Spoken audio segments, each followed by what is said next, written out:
అందరికీ నమస్కారం. Welcome to news local.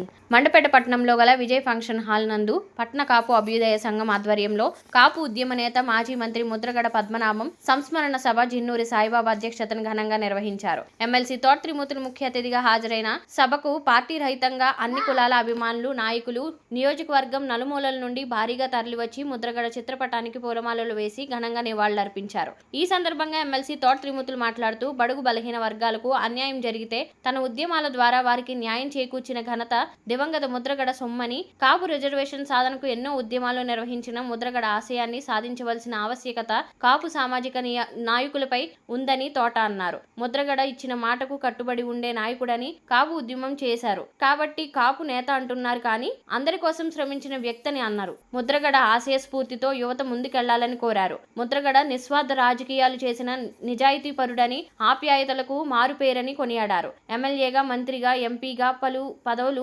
అనుభవించిన, ఆస్తులు సంపాదించకపోయినా ఆప్తులను సంపాదించుకున్నారన్నారు. తొలుత దివంగత ఉద్యమ నేత ముద్రగడ పద్మనాభం ఆత్మ శాంతి చేకూరాలని సభ 2 నిమిషాలు మౌనం పాటించారు. ఈ కార్యక్రమంలో కామన ప్రభాకర్ రావు, వేగుల పట్టాభిరామయ్య చౌదరి, రెడ్డి రాధాకృష్ణ, తోట పృథ్వీరాజ్, ధూళి జయరాజ్, కర్రి పాపారాయుడు, మాజీ మున్సిపల్ చైర్పర్సన్ పతివాడ నూకా దుర్గారాణి, దోలం వెంకన్నబాబు, మత్స నాగబాబు, పిల్లి శ్రీనివాస్, జడ్పీటీసీ పుట్టపూడి అబ్బు, కూర్పూడి రాంబాబు, చల్లా ప్రభాకర్, ఎంపీపీలు జుత్తుకు వెంకటలక్ష్మి, ఉండమట్ల వాసు, మాజీ ఎంపీపీ సిరిపురపు శ్రీనివాస్, సూరంపూడి సత్యప్రసాద్, సాధనాల శివభగవాన్, భారీ ఎత్తున ముద్రగడ అభిమానులు పాల్గొన్నారు.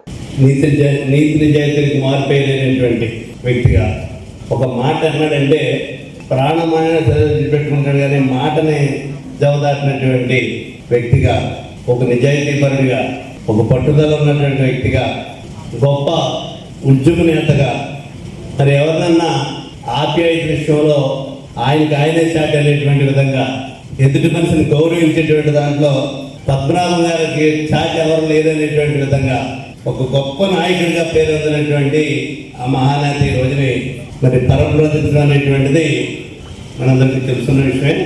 ఆ మహానాయకుడికి నివాళులు అర్పించేటువంటి కార్యక్రమం మెండపేట కోప అభ్యుదయ సంఘం తీసుకోవడం అనేటువంటిది చూస్తున్నాం మనం.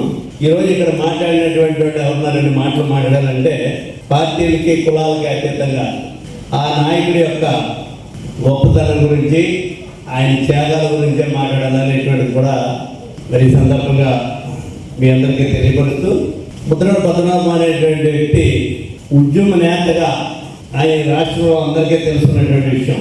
అయితే ఇక్కడ పద్మనాభం గారి గురించి మాట్లాడేటప్పుడు ముందు కొన్ని విషయాలు అందరికీ తెలియాలి. కాపుల గురించి ఉద్యమం చేశాడు కాబట్టి కాపు నాయకుడు అయ్యాడు తప్ప అయినా కాపుల్లో పేదవాళ్ళుగా ఉన్నటువంటి, ఎవరైతే చదువుకుని నిరుద్యోగులుగా ఉన్నటువంటి వాడికి విద్యా ఉద్యోగాల గురించి ఆయన ఉద్యమం చేశాడు తప్పితే రిజర్వేషన్లు అనేటువంటి ప్రస్తుతం బీసీలో అనిపిస్తున్నటువంటి రిజర్వేషన్లు కానీ, ఎస్సీలో అనిపిస్తున్నటువంటి రిజర్వేషన్లు కానీ వాటిల్లో మాకు వాటా కావాలనేటువంటిది కదా ఆయన ఉద్యమం. అయితే ఆయనకి మీకు తెలియాలనే విషయాలు ఎంత చెప్పారంటే 94 ఎన్నికల్లో నేను ఇండిపెండెంట్గా రామచంద్రపురం నుంచి ఎమ్మెల్యేగా పోటీ చేస్తుంటే పిల్లి సుభాష్ చంద్రబోస్ గారికి ఆయన ప్రచారానికి వచ్చాడు.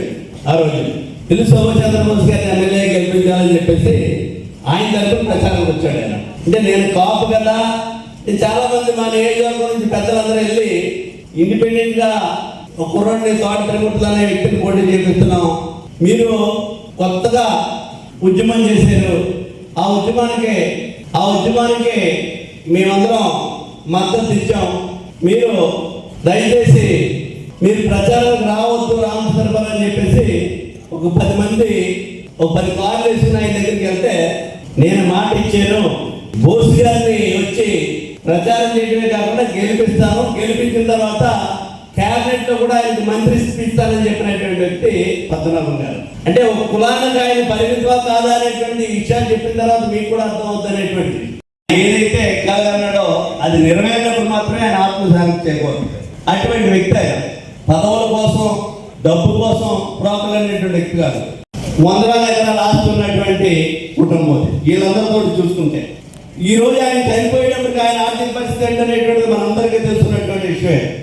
ఆయన డబ్బు కోసం, ఆస్తి కోసం ఆయన 4 సార్లు ఎమ్మెల్యే చేసి, 2 సార్లు 3 సార్లు మంత్రి చేసి ఒకసారి ఎంపీ చేసి ఇన్ని పదవులు చేసినప్పటికీ ఈ రోజు ఉన్నటువంటి రాజకీయ నాయకులకి ఆ రాజకీయ నాయకులకి ఉన్నటువంటి తేడా ఏంటి అనేటువంటిది ఒకసారి ఆయన నిజాయితీ అనేటువంటిది ఏ రకమైనటువంటి నిజాయితీ పరుడు అనేటువంటిది ఒకసారి ఆయనతో ఉన్న వాళ్ళందరూ వందల వేల కోట్లకి వెళ్ళినటువంటి వ్యక్తులు ఆయనతో ఎమ్మెల్యేగా మొదలుపెట్టినటువంటి జీవితాలు చేయాలి. అంత నిజాయితీ పరుడు అని చెప్పడానికి ఈ ఉదాహరణలో మీరు అందరూ తీసుకోవాలనేటువంటిది మనం చేస్తూ స్వార్థం కోసం కానీ సొంతం కోసం కానీ ఎప్పుడు ఉద్యమం చేయలేదు ఆయన.